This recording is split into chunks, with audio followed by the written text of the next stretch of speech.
হচ্ছে 11 দিন যাবত আমাদের অবস্থান কর্মসূচি চলছে। গত 6 ফেব্রুয়ারি আমাদের হচ্ছে নিয়োগটা বাতিল করা হয়। বাতিল করার পর থেকে আমাদের অবস্থান কর্মসূচি চলছে। আজকে 11 দিন যাবত আমরা নারীরা এখানে না খেয়ে না দিয়ে সারাদিন এখানে সারা রাত এখানে থাকা হচ্ছে।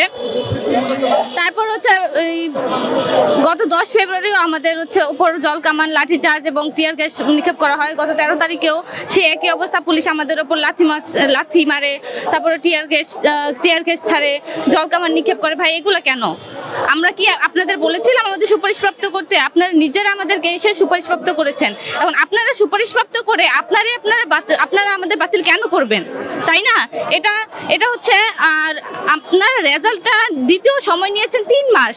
শুধু আপনারা এক মন্ত্রণালয় না, 3 মন্ত্রণালয় মিলে একটা রেজাল্ট চিন্তা করছেন, 3 মাস ধরে চিন্তা করে তারপর রেজাল্টটা দিলেন। সেই রেজাল্টটা আপনারা 1 মাসও টিকাতে পারলেন না। আপনাদের এটা কেমন চিন্তা ভাবনা করলেন যে আপনাদের চিন্তা ভাবনার ফলাফল 1 মাসও টিকলো না? এটা কি হাস্যকর নয়? আর আমাদের উপর যে মর্মান্তিক ভাবে যে আমরা হচ্ছে 11 দিন যাবত যে আমরা রাস্তায় আসছি, আপনাদের কি একটু মনে হচ্ছে না যে আমাদের পাশে এসে দাঁড়ানো দরকার? বা আপনাদের এটার বিপক্ষে রায় স্থগিত করতে আপনাদের তো একদিনও সময় লাগার কথা না। আপনারা হচ্ছে সরকার পক্ষ, আর এটা হচ্ছে যৌক্তিক, এটা অযৌক্তিকও কিছু না। আপনাদের এতদিন সময় কেন লাগবে? আমরা 11 দিন যাবত কেন আজকে রাস্তায় থাকবো? একদিনই তো আপনাদের এটা ফলাফল আনার কথা আমাদের পক্ষে।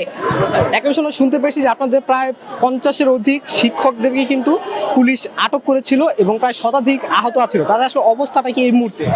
পুলিশ যাদেরকে আটক করেছে তাদেরকে বেশিরভাগই ছেড়ে দিয়েছে। সব ছেড়েছে কিনা আমি শিওর এখনো জানি না।